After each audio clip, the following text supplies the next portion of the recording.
Assalamualaikum warahmatullahi wabarakatuh. Salam bahagia. Saya Aisantia.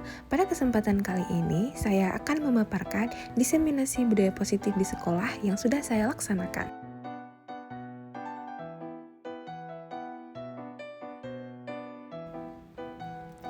Tujuan dari aksi nyata ini adalah menumbuhkan budaya positif di sekolah dengan meyakini nilai-nilai kebajikan universal, serta menciptakan murid yang merdeka dan mempunyai disiplin kuat sesuai dengan profil pelajar Pancasila. Adapun harapan saya, semoga penerapan budaya positif dapat terwujud baik di lingkungan sekolah, di rumah, maupun di lingkungan masyarakat, agar tercipta suasana belajar yang aman, nyaman, dan menyenangkan. Adapun materi yang disajikan adalah sebagai berikut, mulai dari perubahan paradigma belajar sesuai dengan pemikiran Ki Hajar Dewantara, adanya disiplin positif, kebutuhan dasar manusia, posisi kontrol guru, keyakinan kelas, dan segitiga restitusi.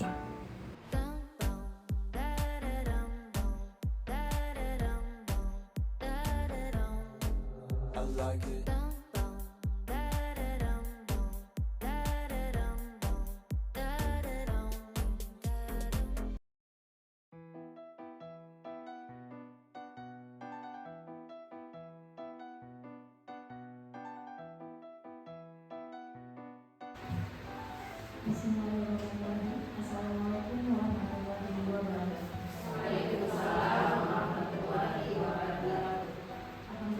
Alhamdulillah rabbil alamin. Wassalatu wassalamu ala asyrofil anbiya'i wal mursalin wa ala alihi wa ashabihi ajmain. Ibu-ibu sekalian, hari ini kita duduk di sini di ruangan ini untuk mengikuti kegiatan diseminasi budaya positif di sekolah. Pertama-tama dan yang paling utama, marilah sama-sama kita panjatkan puji dan syukur kita kepada Allah Subhanahu wa Ta'ala, dan salawat beserta salam kita haturkan kepada Nabi besar Muhammad SAW. Penghormatan kami kepada Ibu Wakil Kepala Sekolah yang mewakili Bapak Kepala Sekolah, dan kepada Ibu CDP, Ibu Ayu Satria, dan kepada guru-guru SMP Negeri 2 yang telah berhadir di ruangan ini. Hari ini, kegiatan kita adalah diseminasi budaya positif di sekolah, dan saya akan membacakan rangkaian kegiatannya. Yang pertama adalah pembukaan, yang kedua menyanyikan lagu Indonesia Raya, yang ketiga sambutan dari kepala sekolah dan akan diwakili oleh Ibu Wakil Kepala Sekolah. Yang keempat adalah kegiatan utama kita, yaitu diseminasi budaya positif oleh calon guru penggerak angkatan 9 dari SMP Negeri 2 Kabupaten Pidi, yaitu Ibu Ayu Satria SPD.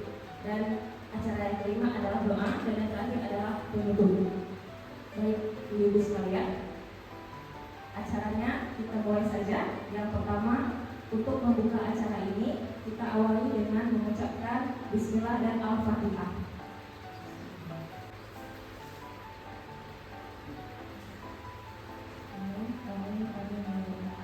Semoga acara kita hari ini berjalan lancar dan sukses. Baiklah, pertama-tama pembukaan sudah kita lakukan, yaitu selanjutnya akan kita lanjutkan dengan menyanyikan lagu Indonesia Raya. Kepada seluruh ibu-ibu kita persilakan untuk dapat berdiri.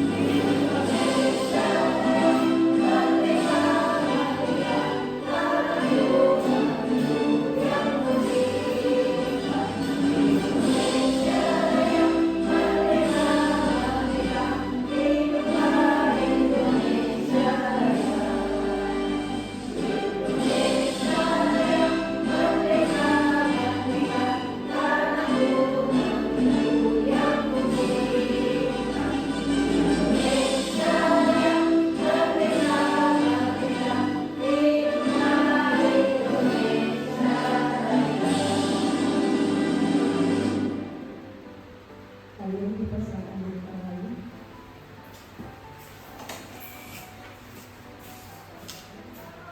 Acara selanjutnya yaitu kata-kata sambutan dari Kepala Sekolah SMP 2 yang akan diwakili oleh Ibu Wakil Kepala Sekolah, Ibu Tamina SPD. Kita persilakan.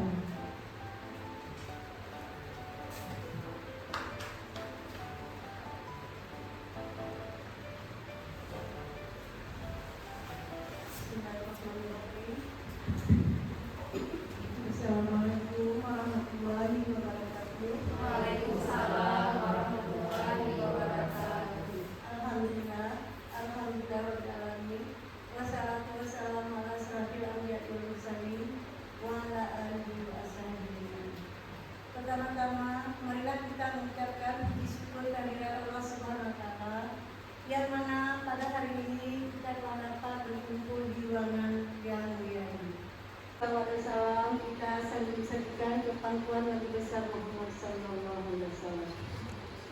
Kemudian tak lupa juga kata-kata penghormatan saya kepada ibu-ibu yang telah dapat berkenan hadir di ruangan ini. Kemudian juga penghormatan saya kepada Ibu Guru Ayu Satria sebagai guru penggerak di SMP Negeri 2 Mila. Ya.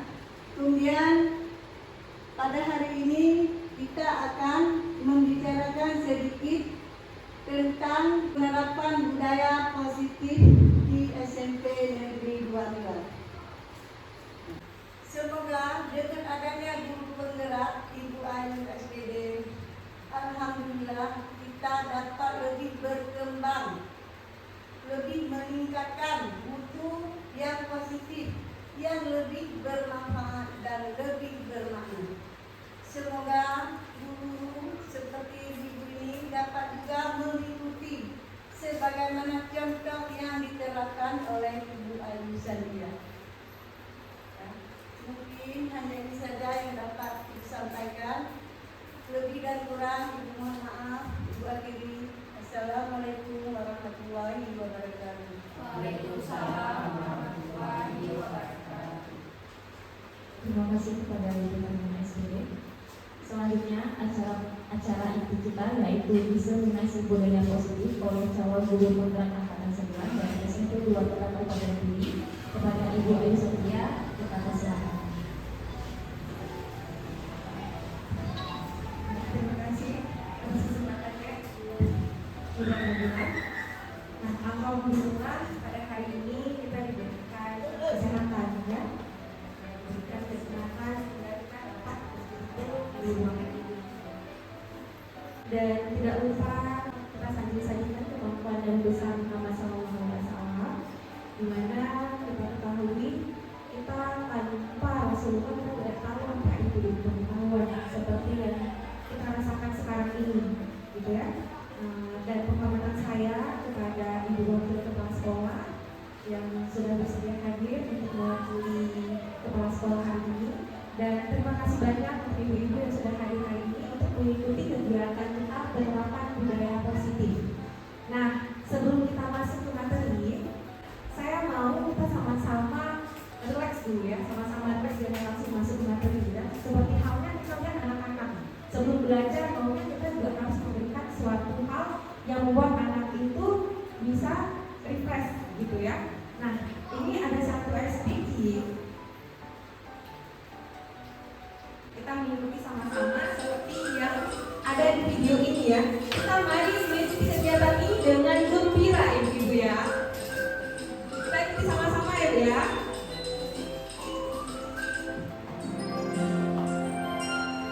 Tangan ke atas menggapai bintang, tangan ke samping burung yang terbang, tangan ke depan ikan berenang, duduk yang rapi siap berdoa. Takut-takutan, tangan diputar. Duduk-duduk, tangan diputar. Nah, ini penerapan budaya positif di sini. Saya lanjut. Nah, ini ada tujuan pendidikan di mana menurut KHD itu adalah Bapak Pendidikan kita, Ki Hajar Dewan Utara, di mana tujuan pendidikan adalah menuntun segala kodrat yang ada pada anak-anak agar mereka dapat mencapai keselamatan dan kebahagiaan yang setinggi-tingginya, baik sebagai manusia maupun sebagai anggota masyarakat. Maka dari itu, pendidik harus dapat menuntun tumbuh atau hidupnya kekuatan kodrat yang ada pada anak-anak agar dapat memperbaiki lakunya, bukan dasarnya, hidup dan tumbuhnya kekuatan kodrat anak. Nah, menurut Bapak Ki Hajar Dewan Utara ini, anak-anak ini seperti benih-benih. Misalkan kita ibaratkan kita sebagai guru, sebagai petani. Kita sebagai petani gurunya, sedangkan sekolah ini sebagai ladang dan anak-anak ini sebagai benih. Nah, benih bagaimanapun unggul benih itu tanpa adanya petani yang memberikan pengairan yang baik ataupun sinar cahaya yang baik, benih ini tidak akan menjadi tumbuh ataupun menghasilkan kualitas yang baik atau unggul gitu ya. Begitu juga sebaliknya, misalkan benih ini yang dasarnya bukan benih unggul, tapi ada petani yang memberikan pencahayaan yang baik ataupun penyinaran pengairan yang baik, otomatis benih ini akan tumbuh dengan subur. Nah, demikian juga dengan kita sebagai guru, anak-anak didik kita di sini sebenarnya ada yang memang kompetensinya lemah, ada yang memang kompetensinya tinggi. Jadi kita sebagai guru harus menuntun. Jadi dari Bapak Ki Hajar Dewantara ini menyuruh kita sebagai pendidik untuk menuntun anak, bukan menuntut. Ya, beda ya kata-kata menuntun dengan menuntun. Nah, saya sebelum mengikuti kegiatan guru bergerak ini, saya sering menuntut anak-anak seperti yang maunya saya. Jadi saya harus buat kegiatan ini, kalian harus bisa kumpulkan. Padahal anak-anak di sini minatnya bukan di situ. Dan kita menganggap mungkin anak ini dia ini bodoh. Nah, itu kata-kata nggak bisa kita lemparkan kepada anak, gitu ya. Karena anak-anak di sini tidak ada yang demikian, tidak ada yang bodoh. Anak di sini semua pintar, hanya saja mereka punya kompetensinya di bidang masing-masing. Nah, jadi kita di sini jangan menuntut, kita berikan PR. Jadi dia tidak bisa, mungkin dia tidak bisa di matematika, tapi dia bisa di bahasa Inggris. Ya, beda-beda ya Bapak Ibu ya, Ibu-ibu ya. Nah, jadi kita sebagai guru di sini harus menuntut. Arti menuntut itu bagaimana? Kita membimbing anak ini, dia mengarahkan, itu arti dari menuntun. Dan anak-anak ini sebenarnya kembali lagi ke pemikiran Ki Hajar Dewantara, adanya kodrat alam ataupun kodrat zaman. Pernah Bapak Ibu dengarkan? Nah, kodrat alam itu apa? Kita misalkan daerah pegunungan atau ada anak yang di pesisir pantai, apakah sama mereka? Itu akan berbeda. Jadi kita sebagai guru pun harus mencari bagaimana cara kita untuk bisa membuat anak ini sesuai dengan kebutuhannya. Nah, bagaimana cara kita melihat kebutuhan anak ini? Kita bisa melakukan asesmen diagnostik. Nanti kita bisa juga bekerja sama ataupun berkolaborasi dengan guru bimbing konseling atau dengan guru yang lain, sama-sama berkolaborasi di sini. Kita lihat bagaimana gaya belajar anak ini. Karena gaya belajar itu ada 3. Ada yang memang dia audio, visual, dan kinestetik. Itu nanti bisa kita bahas. Nah, kembali lagi pada kodrat alam dan kodrat zaman. Dan kodrat zaman ini itu sesuai dengan era kita sekarang, abad 21, pembelajaran abad 21. Jangan sampai kita sering memberikan gambaran kepada anak-anak, kami dulu nggak kayak gitu sekolah. Kami dulu kita sering juga, mungkin bukan karena anak kita, tapi anak ibu-ibu sendiri pasti sering juga bicara. Kami dulu nggak kayak gitu, kami dulu itu tidak sama. Zaman yang dulu dengan sekarang itu sangat berbeda. Jadi kita harus melihat dari kodrat alam dan kodrat zamannya. Dan kita sebagai pendidik harus mampu menghadapi tantangan ataupun perubahan yang ada di pembelajaran abad 21 ini, atau sering disebut dengan 21st century skill. Kita harus melakukan keterampilan abad 21, gitu ya. Nah, itu sama-sama kita butuh kolaborasi bersama-sama. Selanjutnya, ini budaya positif. Budaya positif itu apa? Bagaimana? Budaya positif itu bagaimana? Ada salah satu yang mau memberikan tanggapan, apa itu budaya positif? Kebiasaan positif siswa. Iya, kebiasaan positif siswa. Ya, luar biasa Ibu Angela. Ya, itu sebenarnya budaya itu adalah kebiasaan. Seperti kita budaya-budaya di daerah, di masyarakat tertentu, itu kebiasaan kita yang bisa kita jadikan budaya. Begitu juga dengan budaya positif di sekolah. Jadi baik guru, baik siswa ataupun yang masyarakat sekitar, stakeholder itu punya budaya positif di sekolah. Bagaimana cara kita menilainya? Kita membangun budaya-budaya positif, misalkan seperti 5S. Nah, 5S ini merupakan salah satu budaya positif. Apa itu 5S? Kita senyum, sapa, salam, sopan, dan santun. Itu termasuk budaya positif di sekolah. sekolah gitu ya. Dan ada juga misalkan seperti kegiatan kita yasinan setiap hari Jumat. Hari Jumat itu juga merupakan budaya positif yang harus kita tingkatkan lagi, yang harus kita biasakan lagi agar terjadi budaya-budaya positif yang lebih meningkat, gitu ya. Dan di sini ada budaya positif di sekolah, yaitu nilai dan kebiasaan di sekolah yang berpihak pada murid agar mereka dapat berkembang menjadi pribadi yang kritis, penuh hormat dan tanggung jawab sesuai dengan profil pelajar Pancasila. Iya, kenapa harus dengan profil pelajar Pancasila? Karena sekarang kita sudah menjalankan kurikulum merdeka di mana murid dituntut agar dapat mencapai elemen-elemen ataupun nilai-nilai di profil pelajar Pancasila. Dan itu nanti kita harus belajar sama-sama lagi. Nah, ini adalah produk baru gitu ya bagi kita dulu. Selanjutnya, nah dalam membangun budaya positif di sekolah, kita dapat menyediakan lingkungan yang positif, aman dan nyaman. Ini sebenarnya yang outputnya nanti.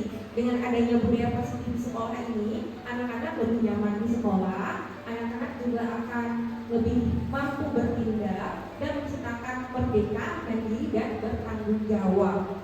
Sebenarnya ini PR yang cukup berat gitu ya, apalagi dengan kita tahu zaman sekarang anak-anak dengan etika atau akhlaknya yang kurang gitu. Jadi ini semua kita harus bangun lagi kerjasamanya, baik kita dari dulu kerjasama dengan anak-anak dan bahkan dengan wali muridnya agar tercipta budaya positif di sekolah. Karena nggak mungkin kita guru aja, misalkan kita sesama guru alhamdulillah misalnya kompak, alhamdulillah sama-sama enak, tapi dengan muridnya mereka tidak nyambung ataupun mereka tidak nyaman ke sekolah, itu salah satu gagal ya, gagal dalam budaya positif.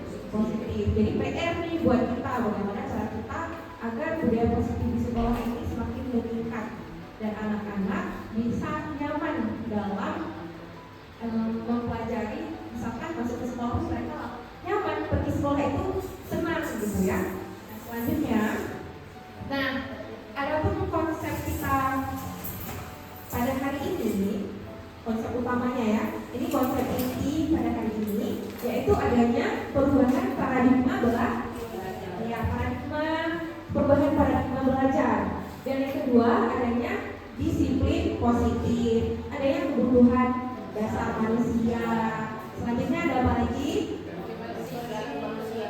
Ya, benar. Selanjutnya ada posisi kontrol guru, ada keyakinan kelas dan segitiga restitusi. Ini mungkin ada beberapa yang sudah Bapak Ibu dengarkan, ada juga yang baru didengarkan mungkin kata-katanya. Ini baru kayaknya, baru kita temui kata-kata ini. Salah satunya apa? Segitiga Iya, itu nanti akan kita bahas. Karena saya juga baru menemukan kata ini di program Guru Bergerak. Jadi ini adalah alasan kenapa diadakannya budaya positif pada hari ini, agar kita sama-sama dapat menerapkan segitiga restitusi di sekolah kita. Nah, selanjutnya, nah ini ada perubahan paradigma belajar, di mana paradigma itu apa menurut Bapak Ibu?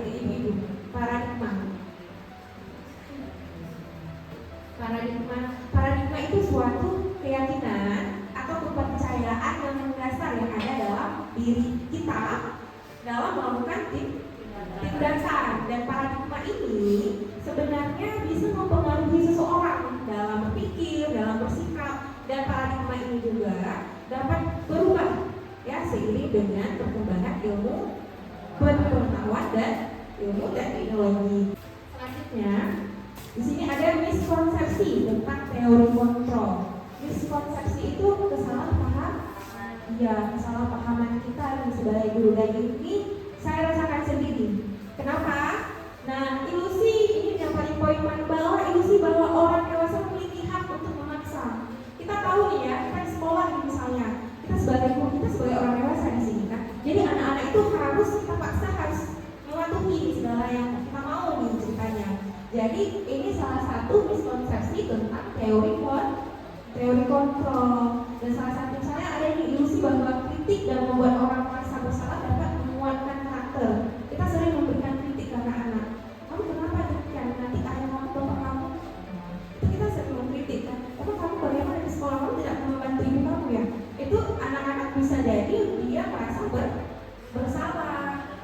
rendah diri, langsung kita saja di posisi itu pastinya langsung non gitu ya, langsung kenapa ini, langsung mengingat. Itu salah satu hal yang membuat anak menjadi merasa bersalah. Selanjutnya ini mengubah paradigma stimulus respon ke pendekatan teori kontrol. Nah di sini ada stimulus respon.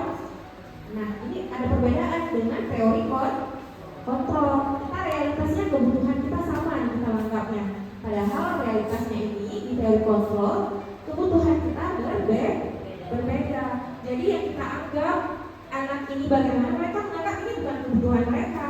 Yang kita anggap itu kebutuhan kamu untuk masa depan kamu. Kamu harus bisa ini, kamu harus bisa itu, kamu harus tahu ini, kamu harus tahu itu. Padahal dia menganggap itu kebutuhan, dan kita juga harus memahami bahwasanya kebutuhan kita guru dengan kebutuhan anak ini tidak sama, berbeda. Dan kita harus mengikuti arus dari anak ini, harus memenuhi kebutuhan peserta didik. Nah selanjutnya yang kedua, semua orang melihat hal yang sama. Kita melihat ini hampir sama ya poinnya ya. Kita melihat anak ini juga sama gitu ya. Padahal setiap orang ini memiliki gambaran yang berbeda. Saya saja dengan ibu-ibu di sini kan berbeda, pandangan kita berbeda gitu ya.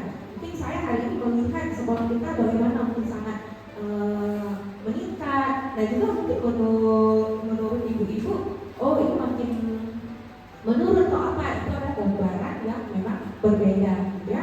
Dan selanjutnya ada juga perilaku guru dilihat sebagai suatu kesalahan. Nah kita menganggap perilaku anak guru itu kesalahan mereka. Kita tanpa kita ketahui, padahal mereka melakukan itu bisa saja mereka punya tujuan. Ya, mungkin di rumah mungkin kurang diperhatikan, dan nanti sekolah mereka mengulang. Jadi meminta perhatian dari guru itu banyak. Ya, itu saya mungkin hadapi ya sama Bu Nabila gitu ya. Karena banyak.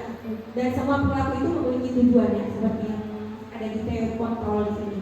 Jadi kita nggak langsung ngejudge anak ini, kamu melakukan kesalahan tadi, harusnya kamu jangan begitu, padahal punya tujuannya sendiri.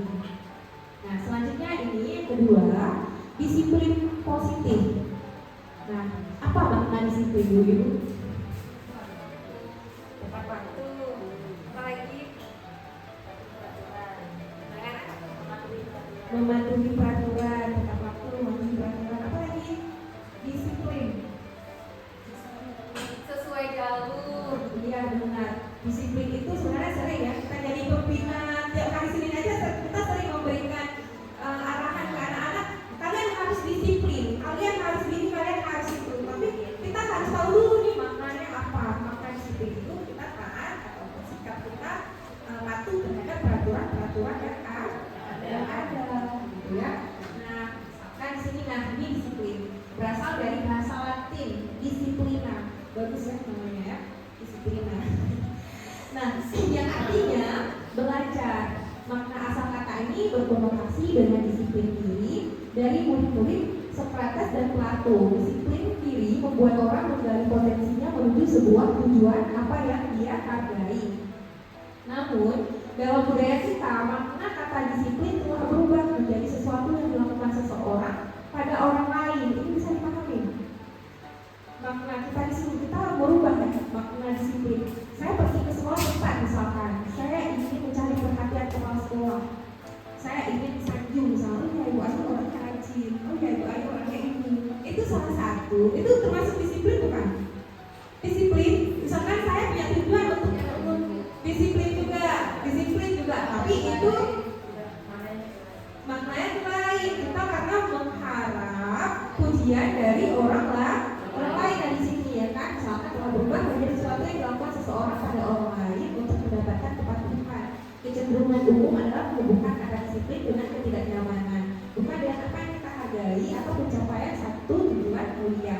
Atau contoh lainnya, misalkan kita memakai helm, tujuannya untuk apa? Keselamatan. Itu ada nilai untuk keselamatan kita. Tapi buktinya kita memakai helm untuk apa? Karena takut polisi biasanya ditilang. Ya, itu kategori disiplin, tapi dalam konsep yang identitasnya kan berbeda gitu ya. Karena padahal maknanya kita memakai helm untuk keselamatan diri kita sendiri, bukan karena adanya polisi takut ditilang nanti bayar. Ya, itu maknanya, itu salah satu contoh. Selanjutnya Nah, disiplin adalah kemampuan memerintah diri sendiri dalam mengontrol dan menguasai diri untuk memilih tindakan yang mengacu pada nilai-nilai yang kita hargai dengan penuh tanggung jawab tanpa terperintah oleh orang lain. Ini sebenarnya kita tanpa diperintah orang lain, tanpa mengharapkan tujuan orang lain, tapi itu sudah terbentuk ataupun tertanam di diri kita. Itu disiplin. Misalkan saya ini nantinya saya jadi wali kelas, saya membuat anak-anak ini kelasnya juga rapi, nyaman. Itu adalah bentuk dari nilai-nilai kedisiplinan kita juga, gitu ya. Tanpa disuruh oleh kepala sekolah, ya kita tanpa disuruh, ibu harus buat ini dulu, ibu tanpa disuruh, tapi kita membentuk diri sendiri untuk bisa mempengaruhi orang lain juga dengan hal-hal yang baik, gitu ya, kebiasaan-kebiasaan yang baik.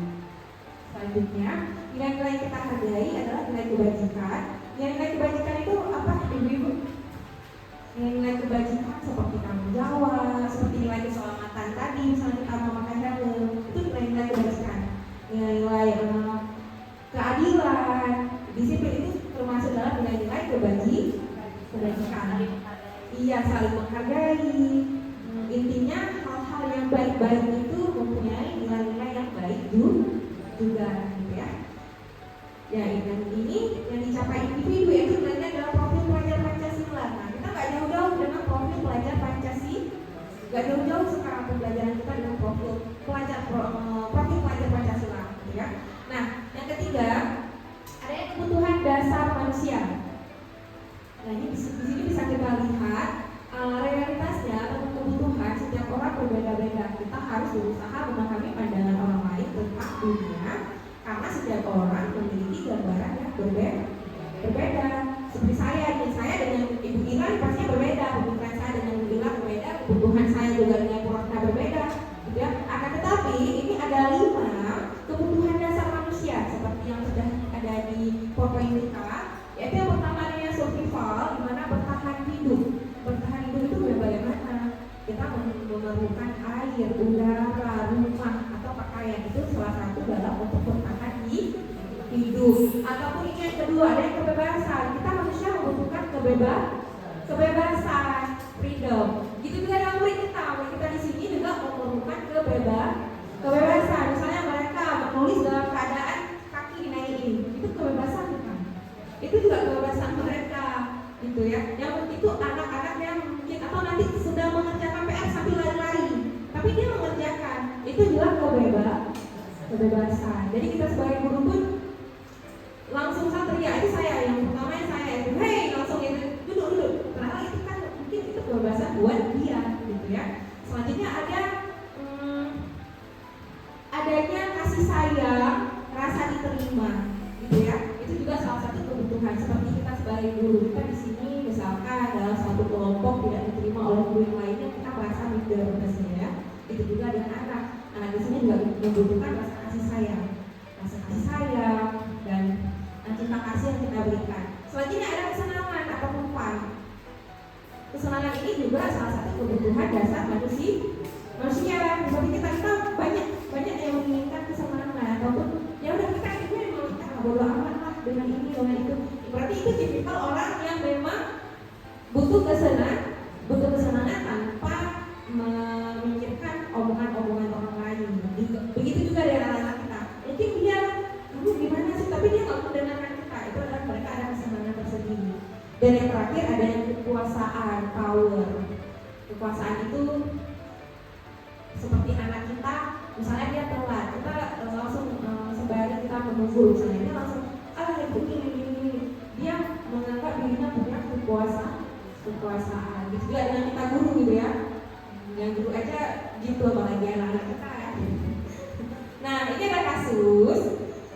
Nah, ini kita bacakan sama-sama. Ada kasus di mana saya bacakan ini ya.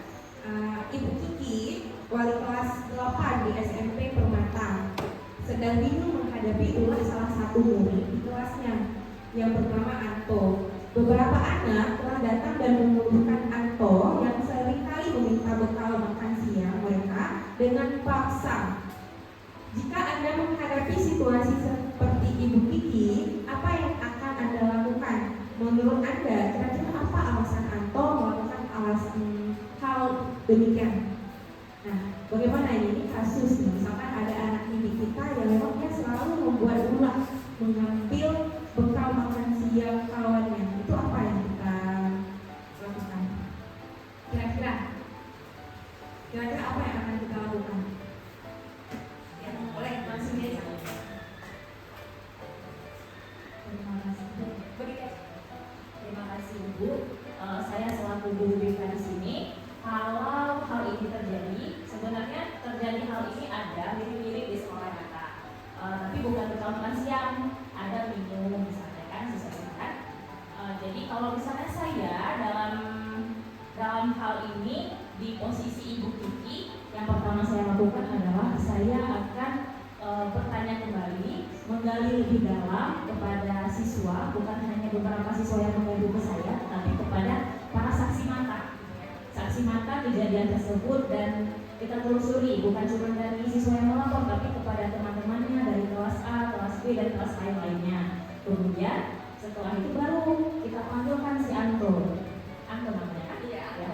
Kemudian kita panggilkan si Anto, kita konseling dia.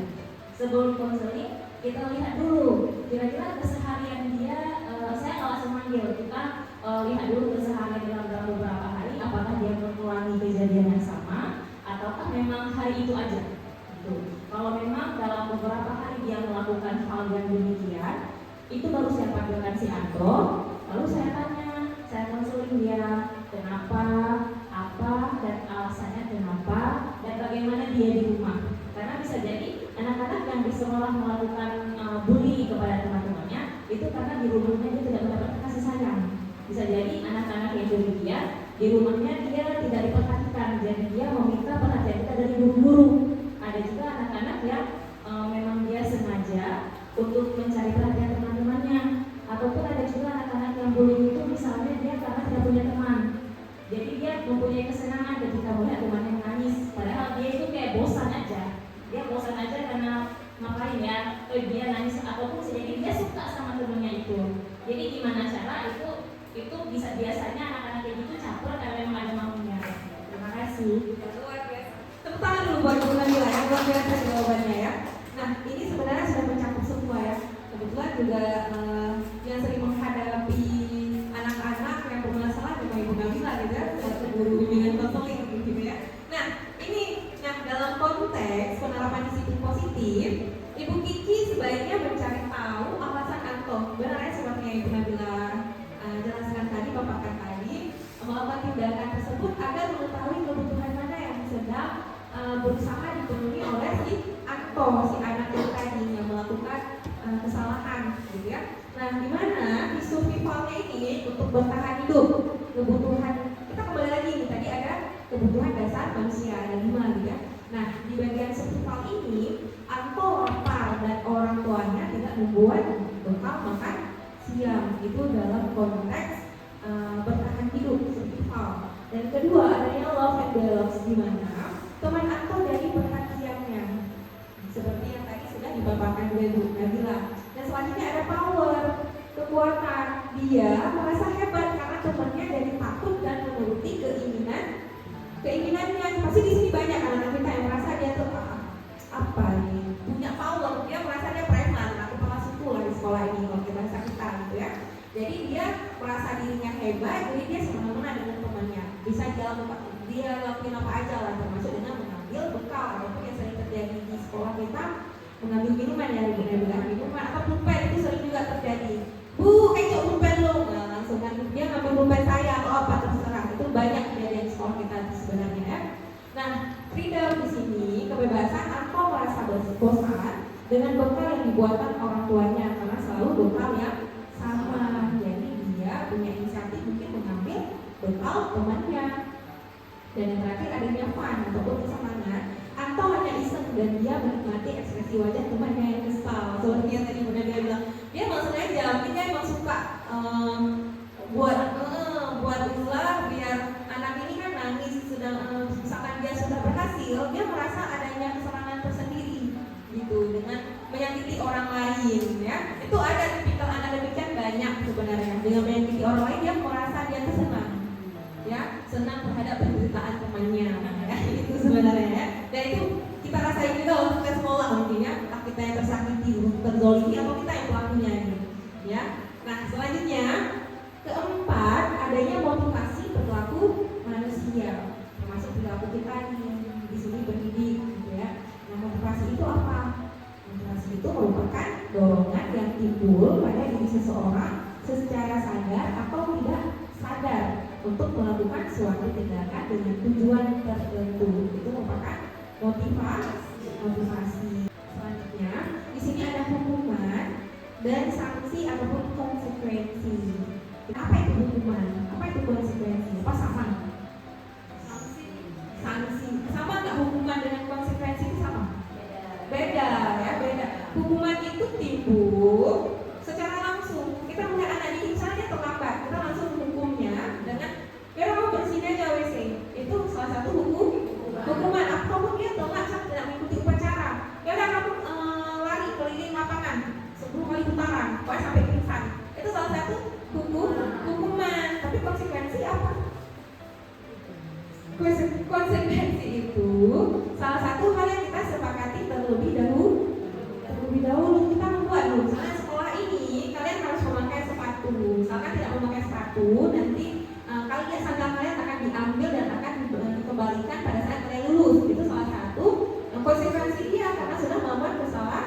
Atau sering yang kita peraturan kita buat, misalkan tidak membawa handphone. Itu misalkan ada anak yang membawa, otomatis itu ada konsekuensi karena ada hal yang sudah kita sepakati bersama. Ya, berbeda dengan hukuman tadi secara langsung ya. Misalkan dia telah masuk ke kelas, ya udah kamu langsung aja berdiri di depan. Itu salah satu hukuman. Nah, ini konsep disiplin dengan identitas gagal, di mana kita melihat ada hukuman yang tadi. Hukuman itu menyakitkan, ya benar kan? Misalkan kita suruh mereka lari-lari keliling lapangan 10 kali, itu menyakitkan tidak?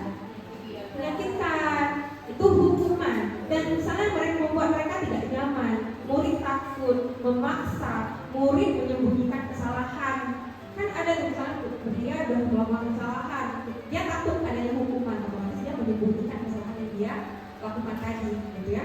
Dan murid menjadi rendah diri. Nah, hukuman ini sebenarnya tidak dibenarkan, walaupun banyak yang beranggapan mungkin kita harus memberikan ini dulu ke anak ini baru dia tahu diri, mungkin kayak gitu ya. Itu salah satu yang menyakitkan anak ini, coba sekarang dihindari.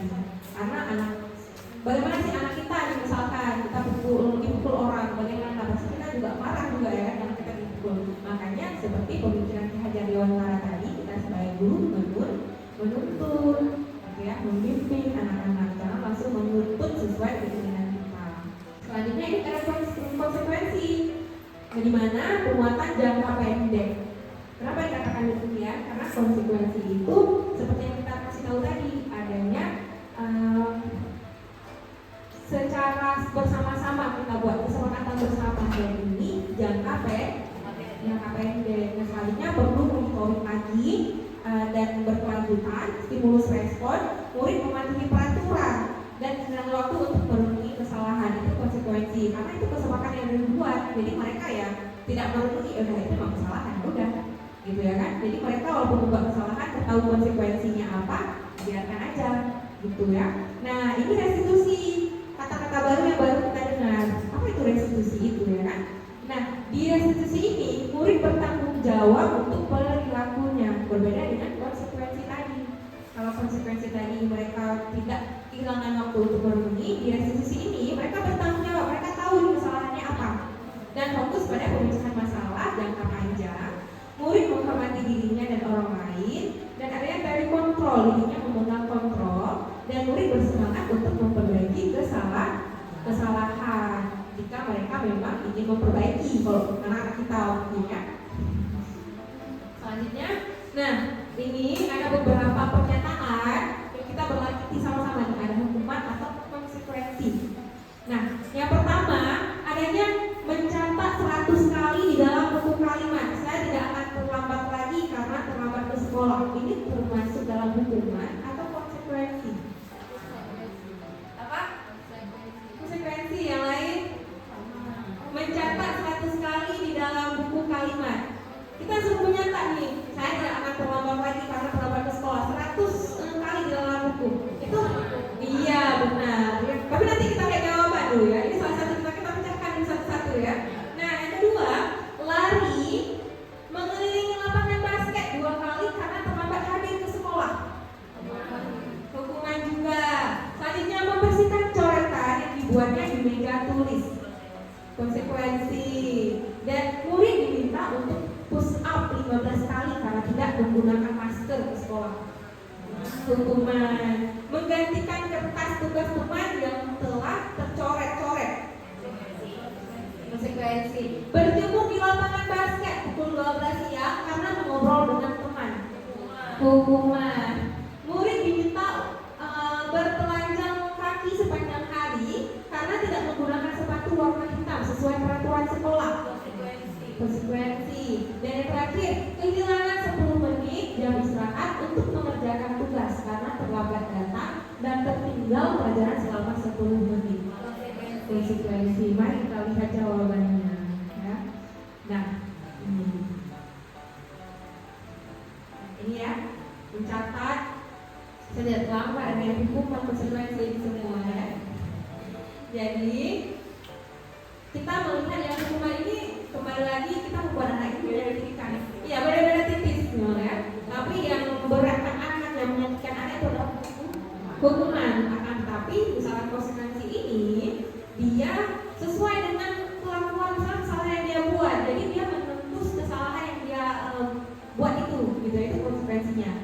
Nah selanjutnya, nah ini adalah kasus kita banyak kasusnya ini ya. Ini yang tadi Anto, sekarang Iva.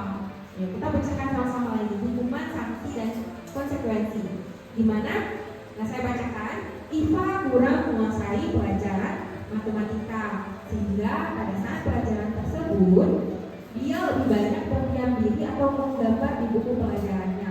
Pada saat guru matematikanya Pak Sreno menanyakan pertanyaan, Iva menjadi gugup dan tak sengaja menjatuhkan tasnya dari kursi, serta tiba-tiba menjadi gagap pada saat berupaya menjawab. Seluruh kelas pun tertawa melihat perilaku Iva yang bicara tergagap dan terkejut tersebut. Pak Seno pada saat itu membiarkan teman-temannya Iva menertawakan Iva yang tergagap dan malu luar biasa, dan malahan minta Iva untuk maju ke depan dan berdiri di depan kelas sambil menunjuk hidungnya karena tidak bisa menjawab pertanyaannya Pak Seno. Kelas makin gaduh dan anak-anak pun tertawa melihat Iva di depan kelas memegang ujung hidungnya. Dan yang jadi pertanyaan, apakah Anda setuju dengan tindakan Pak Seno terhadap Iva?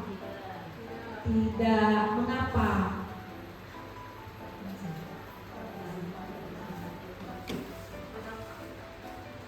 Terima kasih. Jadi nama saya Nahyati. Karena kita sudah membaca sama-sama. Menurut saya ya, Pak Seno itu lebih mementingkan siswa yang lain. Dia kan si Ivanya sampai doang. Padahal dia memang tidak bisa menjawab, memang gagal gitu kan. Jadi memang tidak bisa menjawab yang Pak Seno tanya. Jadi untuk Pak Seno, jadi harus dulu kita selidiki bagaimana si Iva itu. Mungkin itu menurut saya. Sekian, assalamualaikum warahmatullahi wabarakatuh. Applause dulu lah buat Ibu Ratna. Ya, kita tidak setuju ya dengan perlakuan Pak Seno seperti yang sudah dijelaskan oleh Ibu Ratna tadi. Itu ya, itu hal yang membuat malu siswa ya. Kita aja misalnya di posisi itu kita akan malu gitu ya, karena langsung disuruh berdiri lagi ke depan dengan ditunjuk lagi hidungnya. Tidak sepakat gitu ya. Dan menurut Anda tindakan Pak Seno terhadap Iva adalah sebuah hukuman atau konsekuensi? Hukuman ya. Yang namanya dua hukuman seperti yang kita jelaskan tadi ya, itu menyakitkan dan membuat murid malu gitu ya. Dan kita sebagai guru di sini mungkin alhamdulillah ya, kita di sini tidak ada yang demikian ya. Ya, tidak ada. Malah kita anak yang sudah berulah aja kita lindungi gitu ya. Dan kita ini nggak bisa kita lakukan demikian gitu ya. Mungkin anak-anak yang langsung ke kita gitu ya. Dan semoga kita juga terhindar ya dari sikap-sikap yang demikian gitu ya. Selanjutnya yang kelima, adanya posisi kontrol guru. sudah kita lalui, mungkin ada yang penghukum, ada yang pembuat merasa bersalah, teman, pemantau, dan manajer. Mungkin yang sering kita buat di sekolah sekarang penghukum, sebagai penghukum. Iya, iya kan? Misalkan anak-anak ini telat masuk, ya udahlah kita kasih hukuman aja, itu penghukum. Kita langsung mengambil alat sikap, hukum aja anak ini. Ya itu saya, itu pertama-tama saya jadi guru demikian. Karena saya beranggapan anak-anak kita kasih hukuman, ya udah nanti mungkin akan berubah. Padahal tidak, malah anak-anak bisa jadi itu makin cari perhatian, malah dia makin berulang dengan ada hukuman. Ya. Yang kedua adalah pembuat merasa bersalah. Mari kita bahas ini ya, tentang posisi kontrol. Nah ini ada perilaku motivasi eksternal dengan intrinsik seperti yang sudah saya jelaskan tadi. Selanjutnya, nah ini banyak juga ya. Nah ini ada pernyataan-pernyataan nih, misalkan saya kecewa sekali dengan kamu. Nah ini termasuk dalam posisi kontrol membuat merasa bersalah dengan kita ucapkan demikian, saya kecewa sekali dengan kamu. Pasti anak-anak kan mendengarnya merasa bersalah. Ya, selanjutnya pasti selalu yang terakhir selesai. Pasti kamu selalu yang terakhir selesai. Misalkan tugas kita suruh kan, sampai kan main telat. Nah, itu bisa sering kita buat demikian ya. Itu penghukum gitu ya. Selanjutnya gimana coba kalau orang tua kamu tahu kamu berbuat begini?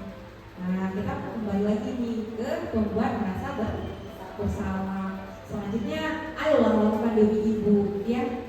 Aku gak juga demi ibu, mereka ibu Cina. Itu sering misalnya kan, buatlah. Itu posisi kontrol kita ambil terus balik ke teman. Selanjutnya, apa yang telah kamu lakukan? Kita tanya, itu pemantau. Dan selanjutnya, bagaimana kamu bisa menyelesaikan masalah ini? Itu posisi manajer. Dan ini sering kita lupakan manajer ini, karena kita langsung membuat suatu keputusan dengan hukuman. Ya, sekurang-kurangnya posisi kontrol guru itu di pemantau dan luar biasa. Jadi kita memantau anak-anak ini. Selanjutnya baru kita bisa ambil posisi manajer. Karena misalkan kita pun ambil posisi kontrol sebagai teman, ada anak itu menganggap dia makanan. Iya kan? Itu posisi misalkan kita terlalu dekat dengan anak, itu juga kurang baik ya. Jadi selemah-lemahnya itu kita ada di posisi pemantau dan posisi tertinggi itu di manajer.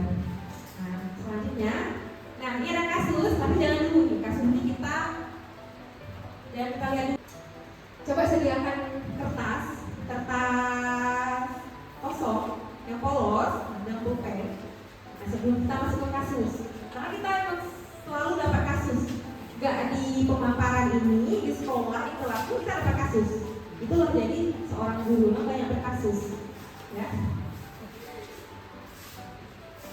Coba kertas selembar. Benar kan? Ya. Pulpen. Nah, dengarkan abang-abang. Sesuai perintah, instruksi. Gambarkan mata dulu. Satu aja, terserah. Ya, boleh satu, boleh dua, terserah. Pokoknya mata. Iya, pokoknya mata. Sudah, selesai mata, gambarkan hidung.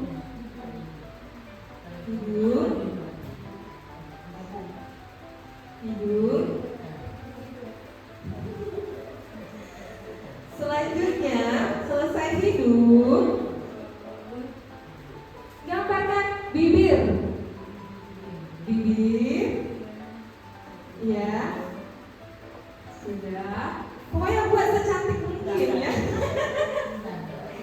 Selanjutnya kepala, udah belum habis. Ya, selesai kepala, buat ekor, buat ekor. Ekornya gimana ekor?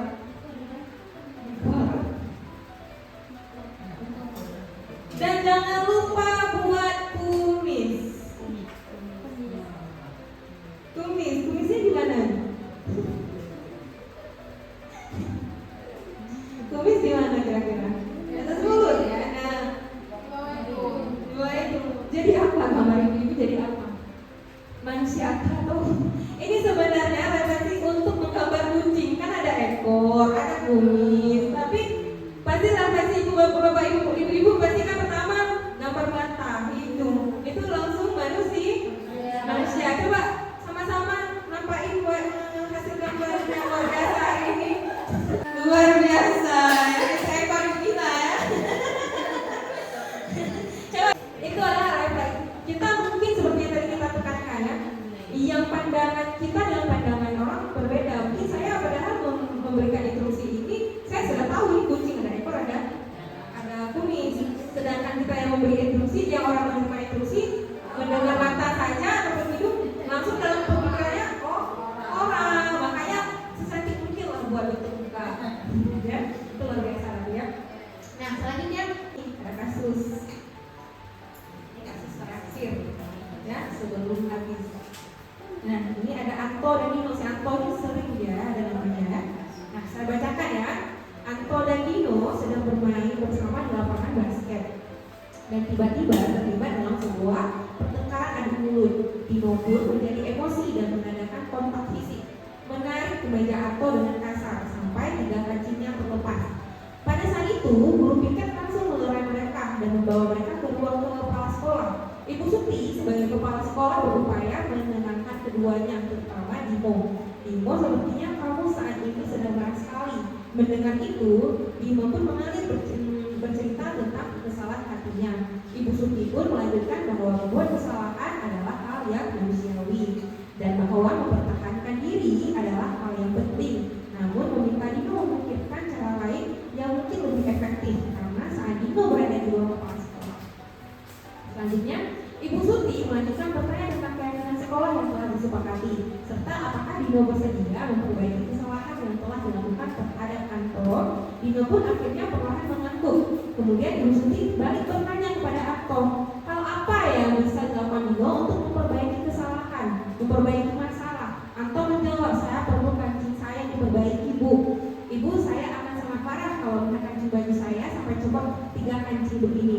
Ibu Suti pun kembali bertanya ke Dino, apakah yang akan dia lakukan untuk menggantikan 3 kancing yang terlepas? Dino pun berpikir sejenak, namun menjawab, wah tidak tahu Bu, saya lem kembali mungkin ya Bu. Ibu Suti berpikir sebentar dan menanggapi, kalau dilem akan mudah terlepas kembali. Bagaimana kalau kamu menjahitkan saja? Bersediakah kamu? Dino tanpa ragu-ragu dan menanggapi menjahit.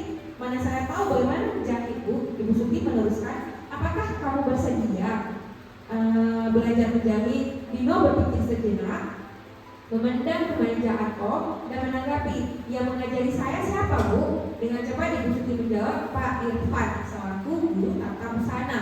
Dino kembali diam sejenak memandang kemeja Anto yang tanpa kancing. Akhirnya Dino mengangguk tanda menyetujui dan sepanjang siang itu Dino belajar menjahit dan memperbaiki kemeja Anto. Terakhir kali terlihat kedua anak laki-laki tersebut, Dino dan Anto, pada jam pulang sekolah. Mereka sudah bercengkrama dan sedang sudah baikan lagi mereka. Nah, posisi kontrol apa yang telah dipraktikkan oleh kepala sekolah Ibu Suti dan hal-hal apa saja yang dilakukannya sehingga Anda berkesimpulan demikian? Posisi kontrol apa yang sudah dilakukan Ibu Suti? Manajer.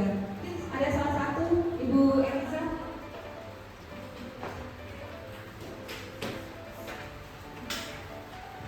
Terima kasih banyak. Assalamualaikum warahmatullahi wabarakatuh. Yang telah dilakukan oleh Ibu Suti itu posisi kontrolnya posisi kontrol manajer, di mana beliau mengarahkan Dino untuk belajar menjahit, kemudian diarahkan lagi kepada siapa Dino bisa belajar dan untuk apa. Baik, tepuk tangan dulu buat Bu. Ya saya. Nah, ini posisi kontrol manajer karena beliau sudah mengarahkan si Dino yang sudah melepaskan kancing baju si Anto. Nah ini terakhir keyakinan kelas. Nah ini ada keyakinan kelas. Mengapa keyakinan kelas? Mengapa bukan peraturan kelas? Mungkin yang sering kita dengar adalah peraturan kelas. Apa itu? Apa perbedaan peraturan dengan keyakinan? Peraturan itu suatu hal yang tanpa disepakati. Ya, sedangkan keyakinan kelas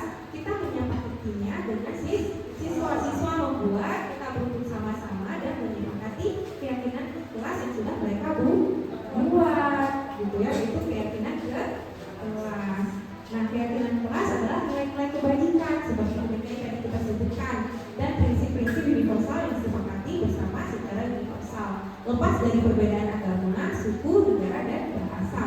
Nah, menurut dosen, tahun 1998, suatu keyakinan akan lebih memotivasi seseorang dari dalam atau prinsip. Seseorang akan lebih bersemangat untuk menjalankan keyakinannya daripada hanya sekedar mengikuti peraturan. Setiap sekolah pasti adanya peraturan. Selanjutnya kita buat keyakinannya lagi. Keyakinan di mana murid ini membuat sendiri. Keyakinan kelasnya mereka membuat sendiri. Selanjutnya kita sepakati bersama. Misalkan ini murid, misalnya ada Bu Ila dan memberikan keyakinan kelas ini. Misalkan masuk tepat waktu, datang terkenal, membuat minta izin keluar masuk, itu suatu keyakinan. Dan nanti saya selaku wali kelas, saya menyetujuinya dan semua menyetujui. Semua siswa juga ikut menyetujui. Berarti ini misalkan kalian melakukan kesalahan, nanti ada konsekuensi ataupun sanksinya, karena ini sesuatu hal yang sudah kita sepakati bersama. Nah, dengan adanya keyakinan kelas ini, maka terciptalah lingkungan positif dan budaya positif di sekolah. Itu sebenarnya PR buat kita semua ya, biar tercipta budaya positif, maka kita harus melakukan hal-hal yang positif. Nah, ini ya seperti tadi ya, peraturan, ini salah satu contoh peraturan. Ada keyakinan kelas, misalnya tanggung jawab, menghormati, ada yang lainnya gitu ya. Selanjutnya pembentukan keyakinan kelas. Nah, ini pembentukan keyakinan kelas bersifat abstrak. Nah, daripada peraturan yang lebih rinci dan konkret, dan keyakinan kelas di sini berupa pernyataan universal seperti pernyataan yang saya sebutkan tadi, gitu ya, lebih positif. Dan keyakinan kelas sebenarnya tidak terlalu banyak sehingga mudah diingat dan dipahami. Kita yang penting-penting saja buatnya. Misalnya anak kita apa nih banyak kendala atau masalah, itu saja yang kita buat keyakinan kelasnya. Selanjutnya keyakinan kelas sebaiknya sesuatu yang dapat diterapkan di lingkungan tersebut. Semua warga kelas ikut berkontribusi dalam pembuatan keyakinan kelas lewat kegiatan curhat pendapat atau bersedia meninjau kembali keyakinan kelas dari waktu ke waktu. Ini saya sudah coba buat kelas 7, kebetulan kelas 7 juga enak ya, kita ajak kolaborasi gitu ya. Ada keyakinan kelas dan mereka langsung paham. Dengan saya bagikan positif, nanti bisa saya putarkan video sedikit. Nah, selanjutnya, nah ini dokumentasinya kemarin. Ini membuat keyakinan kelas. Malah sebelum mereka, mungkin mereka sukanya melihat kertas warna-warni pertama, ya, karena ada yang kertas warna-warni. Jadi mereka menulis di post-it tersebut sesuai misalnya apa? Karena di kelas 7 sering bullying ya, itu sangat parah, bawaan orang tua.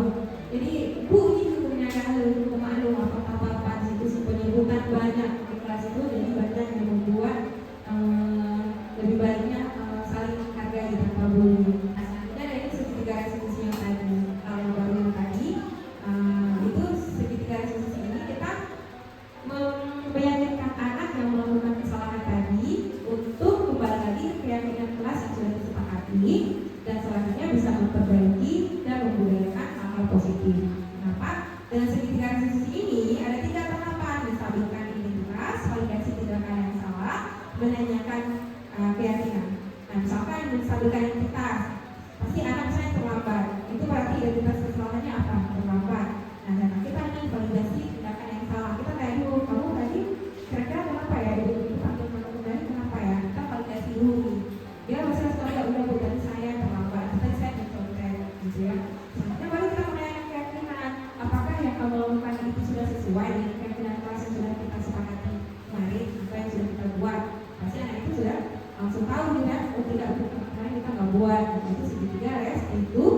Nah, jadi ini yang sebenarnya di sini dalam pembelajaran KP21 ini yang disuruh kita untuk anak-anak di sini. Jangan langsung, kamu tadi saya dengar dari ibu ini, apa kamu demikian, apa kamu gini. Jadi lebih baiknya kita tanya dulu sama mereka, apa kamu tahu kenapa kamu kemarin gitu.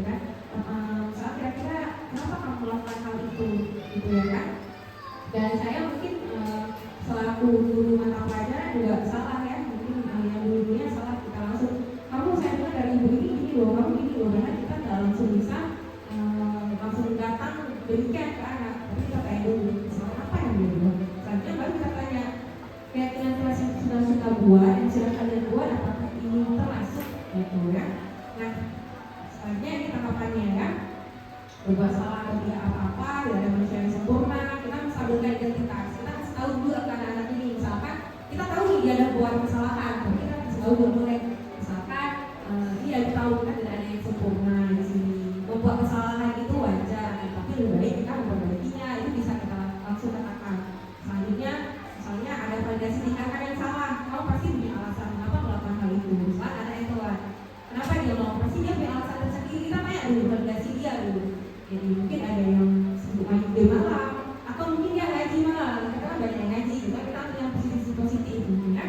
Dan selanjutnya, kamu patut bangga pada dirimu sendiri karena kamu telah menjadi sesuatu yang penting buatmu, akan tetapi kita bilang gitu, kita ingin dia dulu, kita kasih motivasi juga dulu ke si anak. Dan selanjutnya menanyakan keyakinan, seperti yang tadi saya katakan, apakah kita yang kita percaya sebagai kelas atau keluarga yang nilai, kita suruh mereka membayangkan apakah sudah benar yang mereka lakukan itu. Jadi nanti kamu mau jadi orang seperti apa, kita tanya. Misalnya masalah itu kita tanya lagi, kamu mau jadi apa nantinya, dengan kejadian ini nanti apa yang mau kamu buat. Jadi mereka kita tanya menanyakan keyakinan. Dan ini penutup ya. Nah, sudah banyak ya yang kita pelajari yang tadi, bagian tentang makna disiplin, adanya kebutuhan dasar manusia, perilaku manusia, adanya keyakinan kelas, dan sepertiga restitusi kan. Dan dari di sini dapat kita simpulkan dalam penerapan program disiplin positif, hendaknya guru memiliki standar kepribadian profesional dan sosial yang baik, di mana guru mampu beradaptasi pada posisi kontrolnya saat ini, bagaimana perjalanan dirinya sebagai seorang kamu atau posisi manajer yang menuntut murid-muridnya menjadi insan yang mandiri, merdeka, dan bertanggung jawab. Nah, mungkin hanya itu yang dapat saya paparkan. Lebih dan kurang saya mohon maaf. Salam sehat dan bahagia selalu untuk kita semua. Guru-guru gerak di sini, semoga untuk kedepannya makin banyak yang mengikuti kegiatan atau program guru penggerak ini. Masih ada yang dibuka angkatan 19 kalau tidak salah, itu mohon diikuti juga biar makin ini ya, makin tergerak gitu ya kan. Dan saya akhiri, wabillahi taufiq wal hidayah. Wassalamualaikum warahmatullahi wabarakatuh.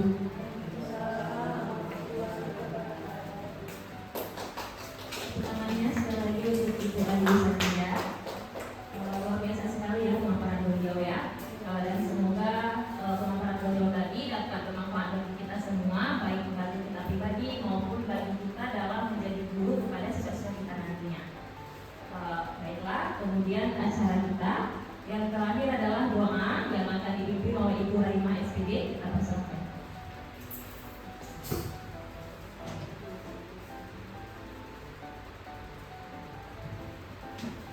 Assalamualaikum warahmatullahi wabarakatuh.